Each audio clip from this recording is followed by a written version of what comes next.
안녕하십니까? 10과 교과 공부를 시작하겠습니다. 이번 주와 다음 주의 교과의 제목은 복음을 듣지 못한 이를 향한 선교입니다.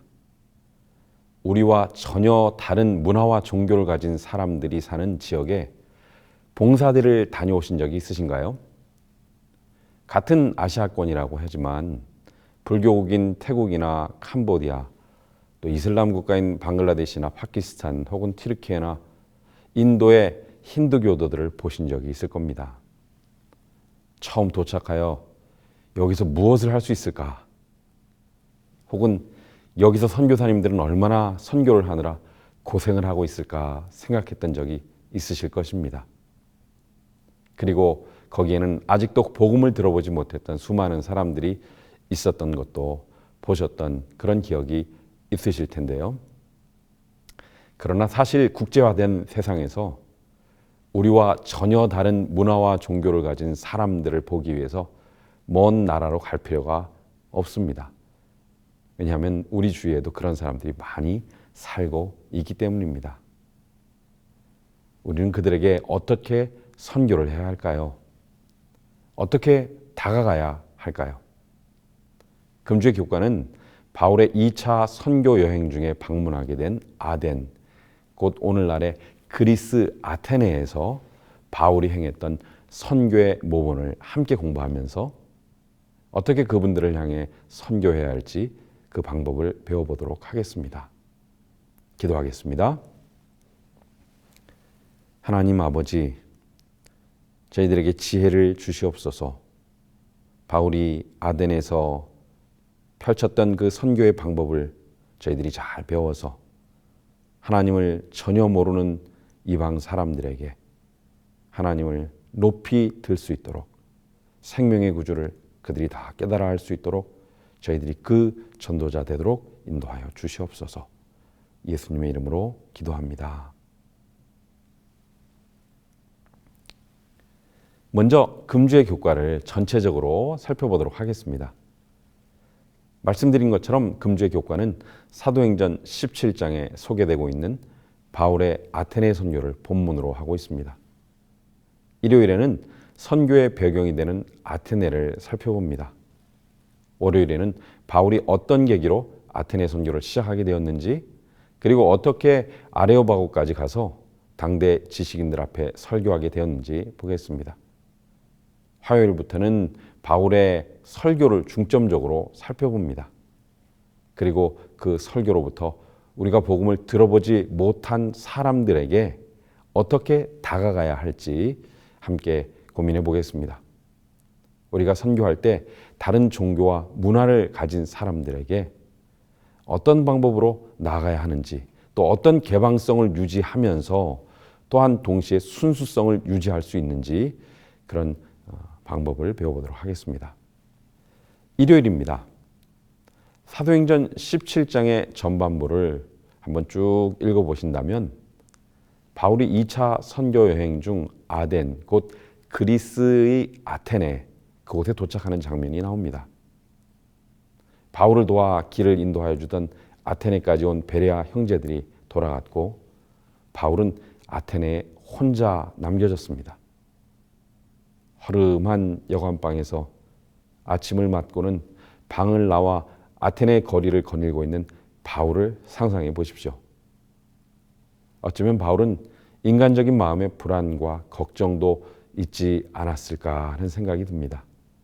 함께하는 동역자들과 같이 있다가 아는 사람 하나 없는 이곳에 혼자서, 그것도 전혀 하나님을 섬기는 신앙과는 거리가 먼 이방 신들의 중심 도시에 혼자 와 있으니까 말이죠.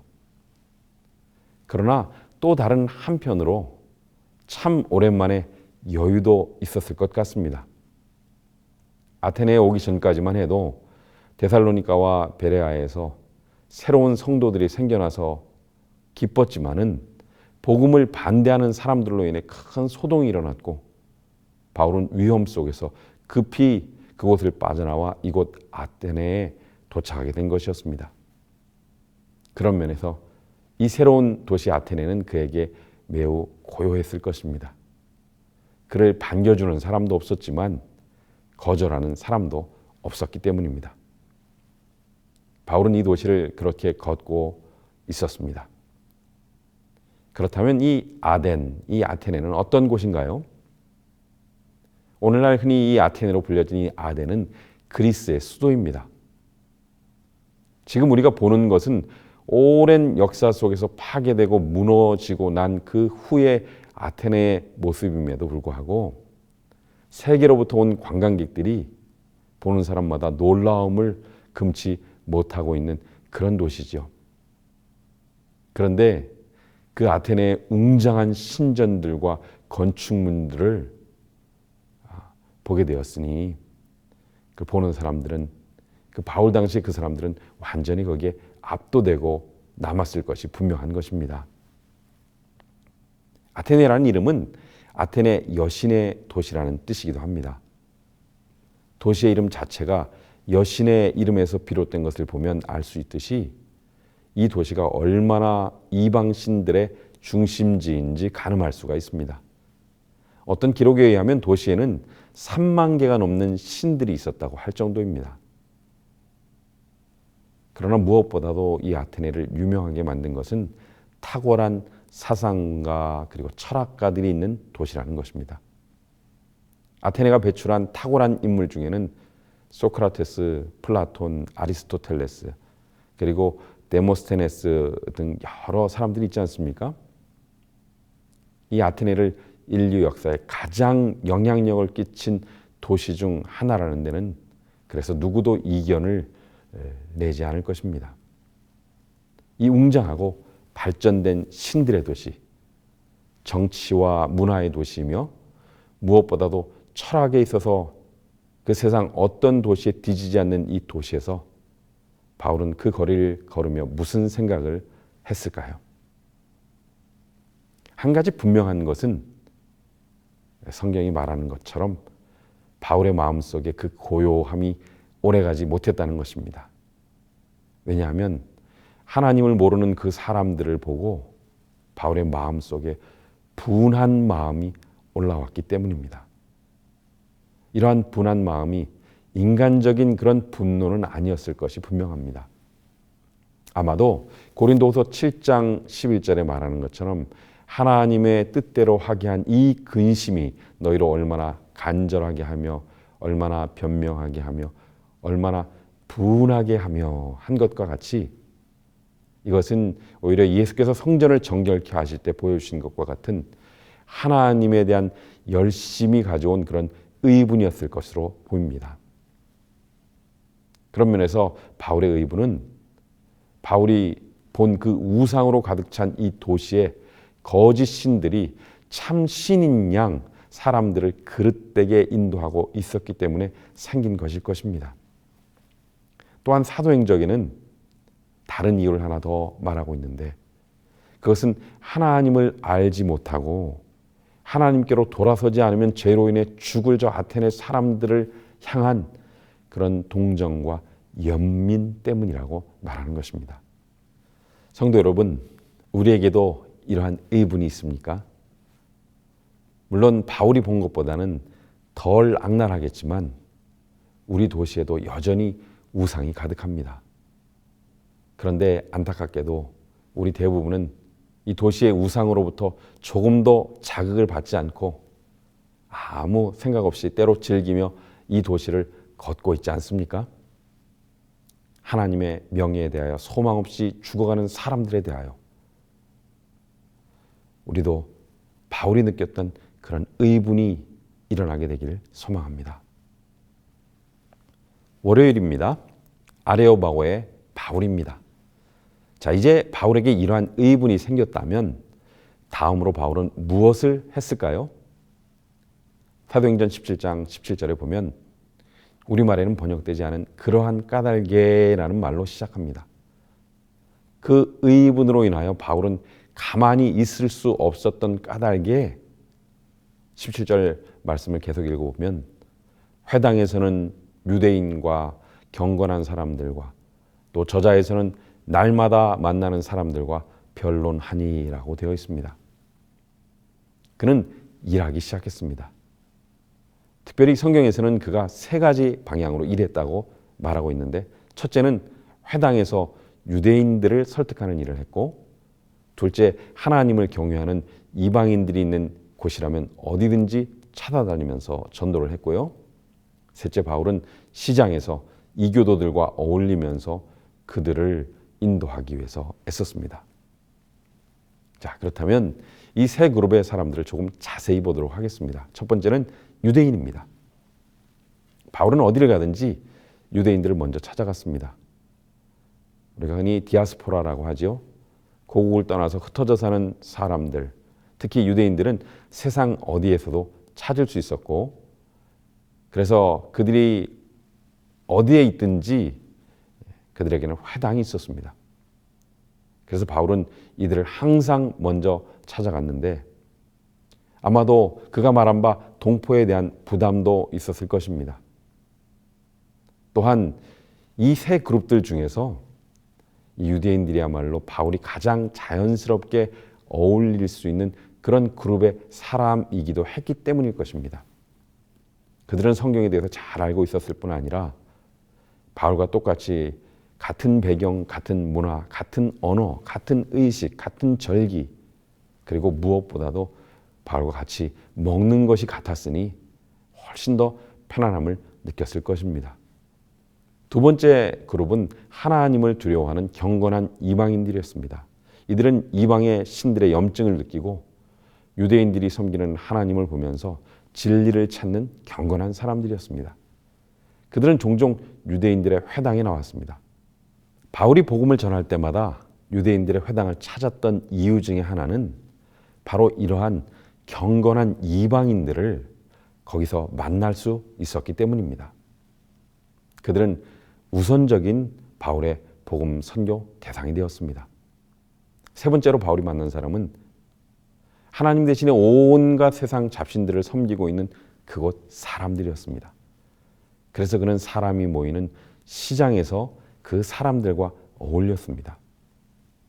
이 시장은 우리가 생각하는 그런 시장이면서 또 조금 다른 면도 있었던 것 같습니다. 아고라라고 하는 이 시장은 상업적 기능과 함께 사교적 중심지의 역할을 했으며, 그곳에서 자유로운 정치적, 철학적 논쟁이 벌어지기도 했습니다.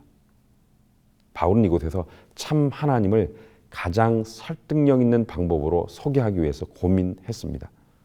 그런 사람들과 대화했고, 그들의 문학, 그리고 시, 그들이 섬기는 신에 대해서 연구했습니다. 아마도 많은 질문을 했을 것입니다. 그리고 바울은 유대인이나 하나님을 경외하는 이방인들에게 접근했던 것과는 전혀 다른 그런 방법으로 아테네 사람들에게 설교를 해야 하고 성경을 가르쳐야 한다는 것을 알게 되었을 것입니다. 바울의 선교 방법에서 우리가 배울 교훈은 무엇입니까?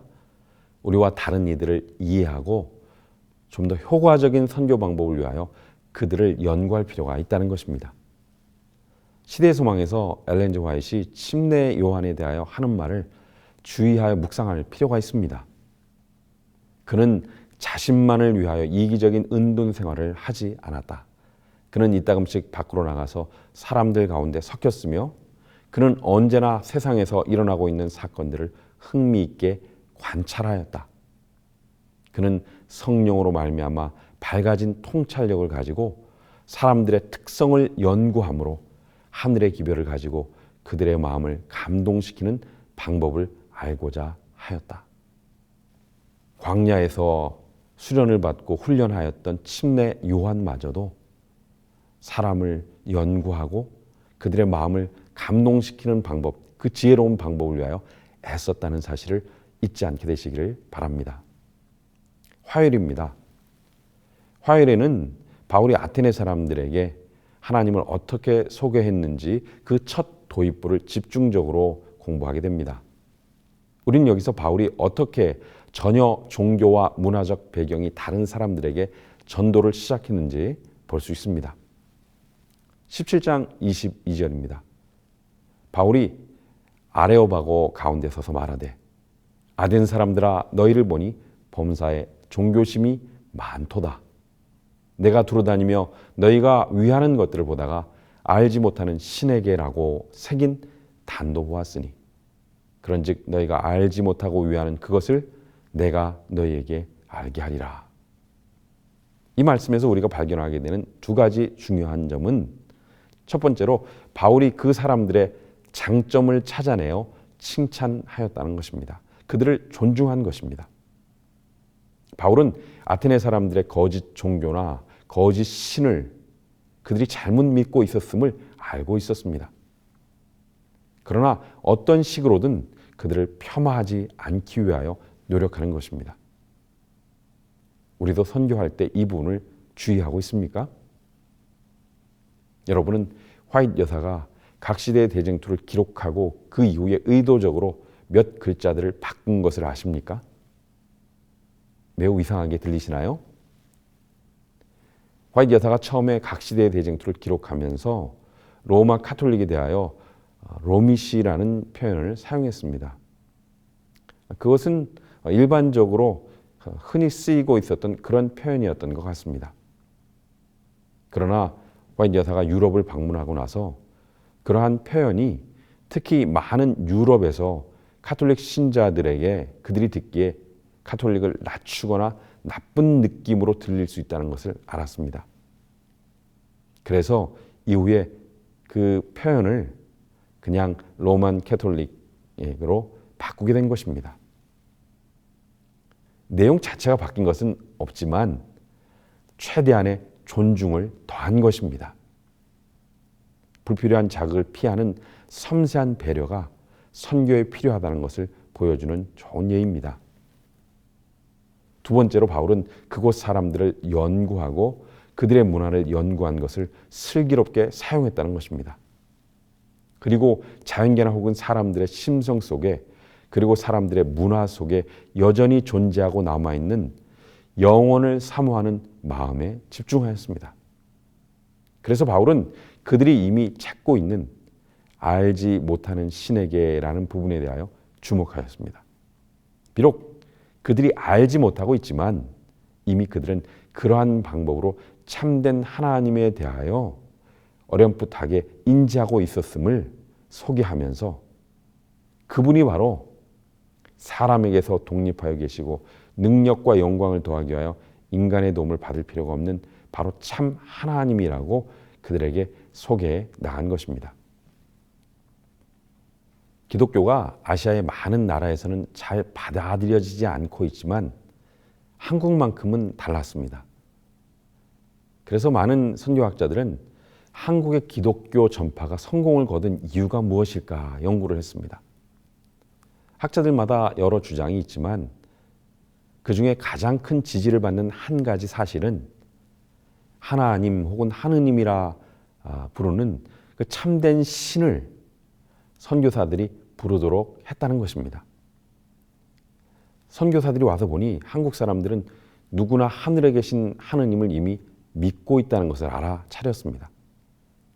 비록 그 하느님이 성경에 소개하는 그 하나님과 완전히 일치하는 분은 아니지만 거의 유사한 점이 많이 있었던 것이죠. 한국 사람들이 부르는 그 하느님이 정확히 성경이 말하는 창조주 하나님이 아니기 때문에 그것은 이방신의 이름이라고 할 수도 있었을 것입니다. 그러나 그렇게 하지 않았던 것입니다. 그래서 한국인들에게 친숙한 그 하느님, 그 하나님을 그대로 부르게 했습니다. 그리고 조금씩 성경을 통하여 우주 만물의 그 하나님으로 인도한 것이죠. 그분이 얼마나 좋으신 분인지, 얼마나 귀하신 분인지, 우리를 위하여 무엇을 하셨는지 깨달아 알도록 한 걸음씩 인도했던 것입니다. 바로 바울의 선교에서 배운 이런 교훈이 바로 이 교훈일 것입니다. 그들이 이미 알고 있고 갖고 있는 그런 공통점을 최대한 이용하여 참 하나님을 알 수 있도록 참 하나님께 나아갈 수 있는 그런 방법을 제시한 것입니다. 수요일과 목요일입니다. 이제 수요일과 목요일에는 바울이 어떻게 아테네 사람들에게 참 하나님을 소개했는지 그리고 하나님의 선교를 이루기 위하여 우리가 배워야 할 것은 무엇인지 생각해 보도록 하겠습니다. 우리가 앞서 배운 것처럼 다른 종교를 존중하는 것에서 또 그들이 이미 가지고 있는 신앙을 통하여 그들의 것을 인정하여 거부감 없이 신앙을 받아들일 수 있도록 하는 것, 바로 이런 점을 상황화의 과정이라고 합니다. 그런데 만약 그 단계에서 더 앞으로 나아가지 않고 거기서 끝나게 된다면 그것은 매우 위험한 형편에 놓이게 될 것입니다. 사람들을 칭찬하고 너희도 옳고 이미 진리를 가지고 있다 이렇게 끝낸다면 그것은 종교적 혼합주의가 되고 말기 때문입니다. 그야말로 바벨론이 되는 것입니다. 그래서 바울의 설교를 잘 보면 이제 좋은 출발을 한 이후에 그들을 칭찬하고 지혜로운 방법으로 공통점을 찾은 이후에 본격적으로 본론으로 들어가게 되는 것을 볼 수 있습니다. 교과의 제목을 적절하게 붙인 것과 같이 전혀 다른 하나님을 소개하게 되는 것입니다. 사도행전 17장 22절로 27절에서 바울이 어떻게 사람들에게 참 하나님을 소개하고 있는지 살펴보면요. 먼저 바울은 알지 못하는 신이 누구인지에 대하여 소개하면서 금주의 기억절 말씀이기도 한 사도행전 17장 24절의 말씀을 선포합니다. 우주와 그 가운데 있는 만유를 지으신 신께서는 천지의 주제시니 손으로 지은 전에 계시지 아니하시고 25절에 또 무엇이 부족한 것처럼 사람의 손으로 섬김을 받으시는 것이 아니니 이는 만민에게 생명과 호흡과 만물을 친히 주시는 자이심이라. 창조주 하나님은 사람의 손에서 지어진 분이 아니기 때문에 인간에게 무엇을 받아야 살고 인간에게 기생하여 사는 그런 분이 아니라고 선포합니다. 참 하나님은 인간에게 무언가를 요구하지 않을 뿐만 아니라 오히려 인간의 필요를 공급하시는 분이라는 것이죠. 그리스의 신들은 변덕스러워서 예측을 할 수가 없고 도무지 인간이 어떻게 비위를 맞춰야 하는지 종잡을 수 없는 잔혹하고 부도덕한 존재였으니 그리스 신들의 세계관에 젖어있던 사람들에게 이것은 매우 충격적이면서도 감동적인 내용이 되었을 것입니다. 또한 바울은 천하를 공의로 심판할 날이 있음과 죽은 자 가운데 다시 살아나신 예수 그리스도로 인하여 우리에게도 부활이 있음이 분명하다고 밝히 말하고 있습니다. 여기 주목할 부분이 있습니다. 바울은 아닌 것은 아니라고 말하고 다른 것은 다르다고 분명히 말하고 있는 것입니다. 가감하지 않고 더 크고 분명한 진리를 숨기지 않고 말합니다. 이어서 바울은 말하기를 이렇게 참 좋으신 참신 그 하나님은 각 사람을 사랑하시고 멀리 계시지 않다고 또한 밝히 드러냅니다. 우리가 살며 기도하는 것이 그분에게서 오는 바로 그 힘이라고 말하는 것이죠. 여기서 다시 바울은 흥미로운 한 싯구절을 인용합니다. 28절입니다. 우리가 그를 힘입어 살며 기도하며 있느니라. 너희 시인 중에도 어떤 사람들의 말과 같이 우리가 그의 소생이라 하니. 여기 신의 소생이라고 말한 이 표현은 당시 아테네 사람들이 잘 알고 있던 기원전 6세기 시인 에피메니데스가 지은 한 시의 부분이었습니다. 그때 바울의 말을 듣고 철학자들과 지식인들은 지금 바울이 인용한 그 시를 잘 알고 있었습니다. 매우 친근하고 공감을 느낄 수 있었을 것입니다. 이제 바울은 거기서 그치지 않고 앞으로 나가고 있습니다. 신의 자녀된 그들이 얼마나 스스로를 낮은 존재로 추락시키고 있는지 그들에게 설명하면서 호소하고 있는 것입니다. 그러므로 하나님의 자녀로 존귀한 존재들이 스스로를 금이나 은이나 돌처럼 인간의 설계와 기술로 만든 형상이라고 생각해서는 안 된다고 호소하는 것입니다. 바울은 말합니다. 과거에 하나님은 그러한 무지를 간과하셨지만 이제는 모든 사람들에게 회개하라고 부르고 계신다는 것이죠. 바울은 지금까지 조심스럽게 피했던 선을 넘었습니다. 그러나 너무 빨리 선을 넘었더라면 사람들의 마음이 다칠 수 있기 때문에 그는 조심조심 이곳까지 나왔던 것입니다.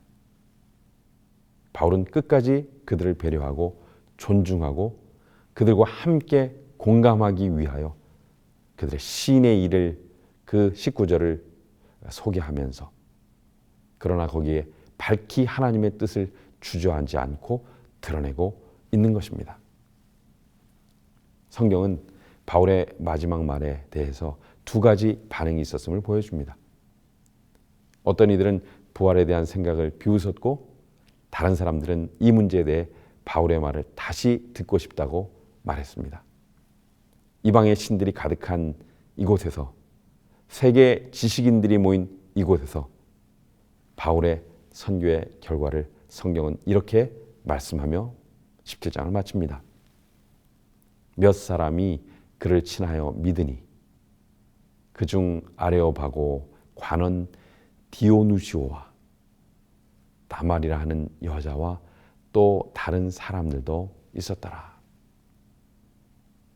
이방신들의 도시, 최고의 지식인들이 모인 아테네의 선교의 열매가 맺혔습니다. 엘렌 G. 화이트는 바울이 고린도에서 아테네 선교를 되돌아보면서 예수 그리스도를 더욱 높이는 그런 방법으로 전환해야 할 것에 대해서 생각했음을 보여줍니다. 그러나 동시에 화인 여사는 이렇게 아테네에서의 선교를 기록하고 있습니다. 영감의 붓으로 기록된 사도의 말과 그의 태도와 그가 처했던 환경에 대한 묘사는 앞으로 오는 모든 세대에 전달되어 고독과 역경 속에서도 흔들리지 않는 그의 확신과 용기, 그리고 그가 이교의 심장부에서 기독교를 위하여 얻은 승리를 증거해야 하였다.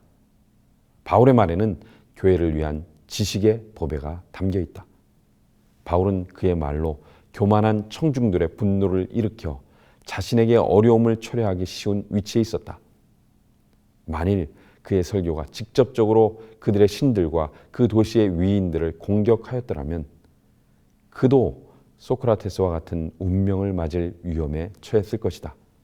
그러나 하나님의 사랑을 통하여 얻은 감각을 가지고 그는 그들이 알지 못한 참 하나님을 나타냄으로써 그들의 마음을 조심스럽게 이교의 신들로부터 돌아서게 하였다. 바울의 아테네에서의 선교는 실패하지 않았으며 무엇보다도 교회를 위한 지식의 보배가 있다고 엘렌 G. 화이트는 강조합니다. 그것은 다른 신앙을 가진 이들을 위한 존중과 배려, 그리고 지혜를 활용하여 단계적으로 그들을 참 하나님께 이끈 것이었습니다. 여러분, 우리의 선교를 우리가 그동안 한 선교 활동을 되돌아 보아야 하지 않을까요?